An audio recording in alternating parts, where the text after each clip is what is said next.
In Near Eastern literature, the book of Job is a literary classic.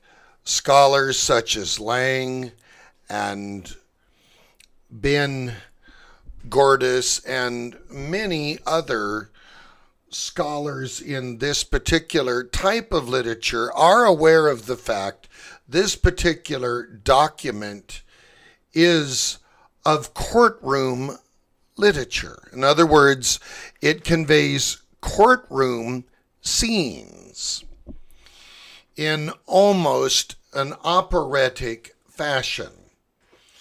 It is also part of Israel's wisdom tradition because you have within it a person who is being challenged, Job, and you also have his friends seeking for wisdom.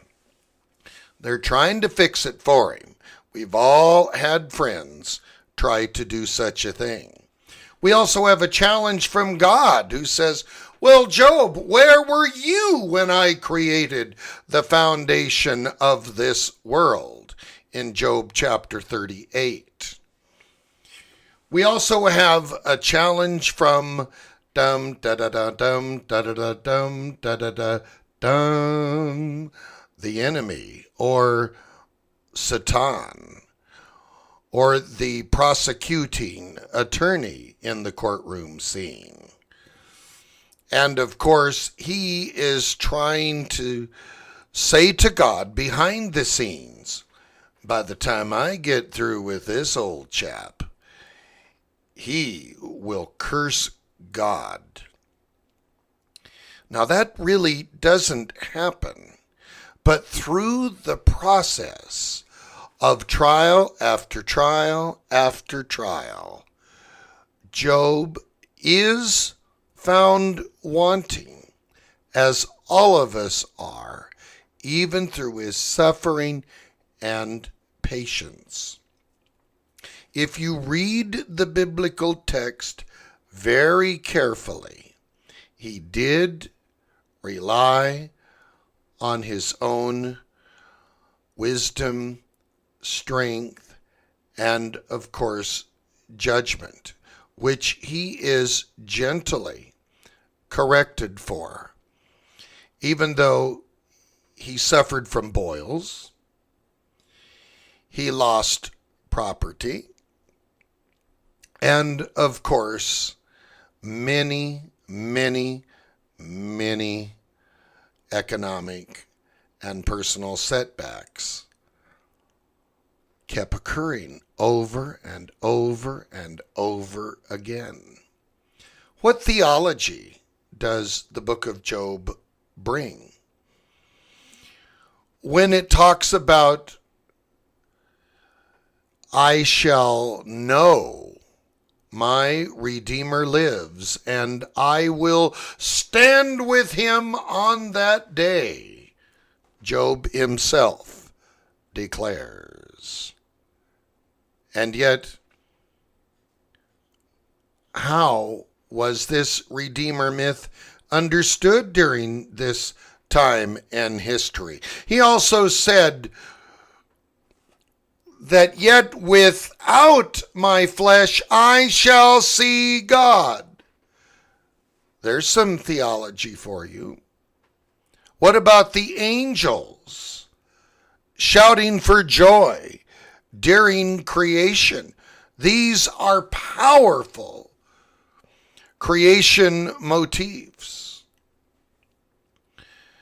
And yet there is a theological discourse that is going on between Job, Satan, who's the third person or entity who is manipulating from behind the scenes, which is so prevalent in Semitic literature, that you always have either evil person or you have someone who is the personification of evil, just kind of ramrodding this whole situation.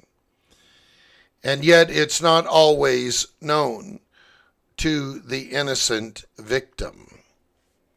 What about Bildad the Shuhite? Eliphaz, and other friends that Job had. Well, even they were perplexed at the end of this. Even Job's own words in chapter 15 are used to condemn him, which is something that not all commentators are obliged to report. Job 15 verse 1, does anyone who's wise respond with windy arguments? In other words, that are just going to blow away like the wind, or that feed on the east wind, which was a Hebraism back then. If someone spoke things that, weren't true, you wouldn't say he's full of something. You would say, well, that sounds like that blew in from the east wind. Or to make a defense with ineffectual words, and your speeches are good for nothing. You do worse. You suppress reverence. Wow. And you discredit discussion before God. Well, why is that? Because prior to Job, people did not believe that a regular human being could actually approach God and challenge God and argue with God in this manner of speaking. Yet in Job, we see the evolution of the relationship of God where man can truly be a friend. Let us continue. Your own words and mouth condemn you, but not I. Your lips bear witness against you. Are you the firstborn of the human race? In other words, were you Adam, brought forth into the world before the hills? Now that's an interesting rhetorical question. Have you been a listener at God's counsel? In other words, were you there? Or established a monopoly on wisdom? Because the book of Job existed during the axial period where kings of the world would get together and trade wisdom statements. So Solon and others during the axial period, of course, traded wisdom statements with the Oriental kings, with Egypt, and of course Israel as well. What knowledge do you have that we have not? What understanding is not ours too? See, in other words, does wisdom just belong to a sage or someone special? And then he starts talking about one of us is an old gray-headed man, loaded down with more years than your father. What do we mean by that? The hoary heads in Old Testament literature were supposed to have been seen as full of wisdom and life experience. How is Job referred to in the New Testament? That he had long suffering. When it says he was perfect and upright in all his ways. In Paleo Hebrew, that's just a way of saying that Job was faithful to his mission. Many teachers in the church misunderstood that in times past when they would exclaim, well, it meant Job was perfect in God's sight. That's a slight misreading of the text. It meant that he was faithful to his test. In other words, you're a completed Jew. You are a person who is faithful to your religion and calling. You're perfect. You're upright. You're righteous in all your ways. It's not ultimate perfection. In Deuteronomy chapter 32, when it says the Lord's work is perfect.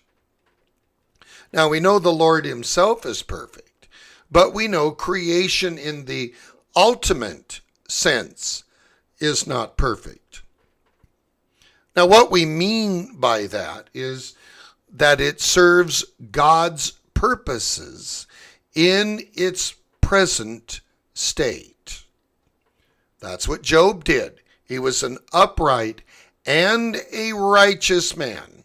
And this particular story reverberated throughout the Middle Eastern world because an individual being righteous before God was also a new concept.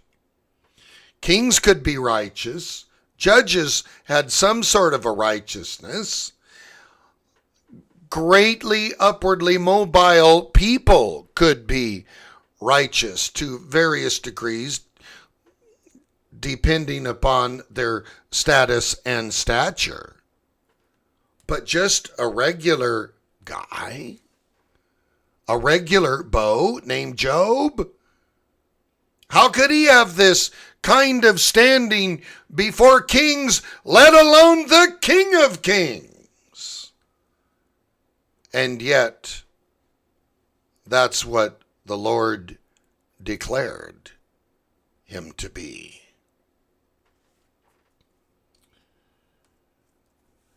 It says here, how can you just roll your eyes and vent your anger, your wrath on God? And the speeches that come dripping off of your tongue. How can anyone be pure? See, that's a lament there. Sometimes people take these way too literally in the wrong connotation. How can anyone be born of woman and be upright?